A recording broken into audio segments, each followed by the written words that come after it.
ভাই পেনটা আপনার ঠিক করি। গুরুকে যে পাইছেন তা আপনার কেমন লাগছে?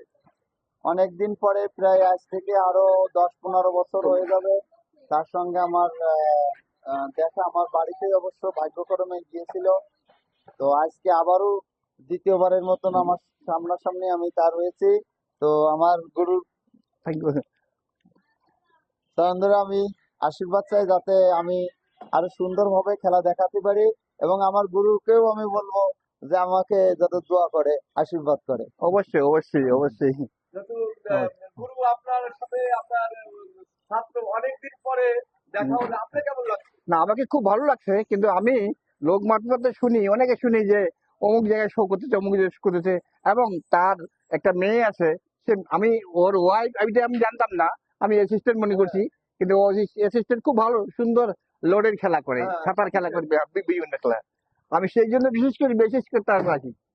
যেহেতু উনার প্রোগ্রাম আসলে আমি দয়াল বাবা, উনার প্রোগ্রাম আমি যে কয়টা জায়গায় গেছি বাংলাদেশের বড় বড় যে বাণিজ্য মেলাগুলো হয়, হ্যাঁ এই বাণিজ্য মেলাগুলো উনিই থাকে দেখেছি। আর হ্যাঁ, উনি থাকে, আর উনি এই যে এই জগৎটা উনি ধরে রাখেছে। জি জি জি, না, ঠিক আছে ঠিক আছে, হ্যাঁ। যেহেতু আমি আবার অনেক দেখেছি যে অনেক জাদুকর মাল দিয়ে পড়ায় চলে যায়, অনেক দেখেছি, নাম বলবো না, কিন্তু ইনার যে মাল সামানা আছে প্রায় 1.5 লাখের মাল দিয়ে যাচ্ছে।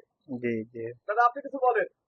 আমি এটাই বলবো যে আসলে আমাদের এই শিল্পটা বর্তমান, মানে যে আমরা যে জায়গায় দাঁড়িয়ে আছি, এই শিল্পটা আসলে ধ্বংসের মুখে চলে আসছে।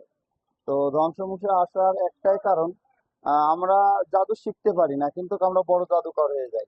আর এই কারণে আমাদের এই শিল্পটা অনেকেই গ্রহণযোগ্যতা হারিয়ে ফেলেছে অনেকের কাছে। তো আমি চাইবো যে আমাদের যে প্রজন্ম আছে, জাদু শিল্পী যারা আছে, তারা সুন্দর করে খেলা দেখে, সুন্দর করে পরিবেশনা করে যদি মানুষের সামনে উপস্থাপনা করে, আমাদের এই শিল্পটাকে এখনো গ্রহণযোগ্যতা পাবে আমি মনে করি। আমার জাদু তো একটা আনন্দ, একটা সায়েন্স, শিল্প। তাই না? হ্যাঁ, কিন্তু অল বিশ্বে দেখেছি, অল বিশ্বে থেকে বড় বড় জাদুকররা তারা এখন জাদু ধরে রাখছে, যে আমরা বাংলাদেশে শুধু ওই হিংসা পরিবর্তন করা শিখে যাচ্ছি কিনা করে। অবশ্যই, কারণ একজনের ভালো আমরা একজন দেখতে পারি না। আমাদের অনেক গুরুজন ব্যক্তিরা আছে, তারা চাইলে কিন্তু আমাদেরকে সুন্দর করে একটা টিচিং দিতে পারে। যেমন আমরা দেখেছি বাইরের রাষ্ট্রে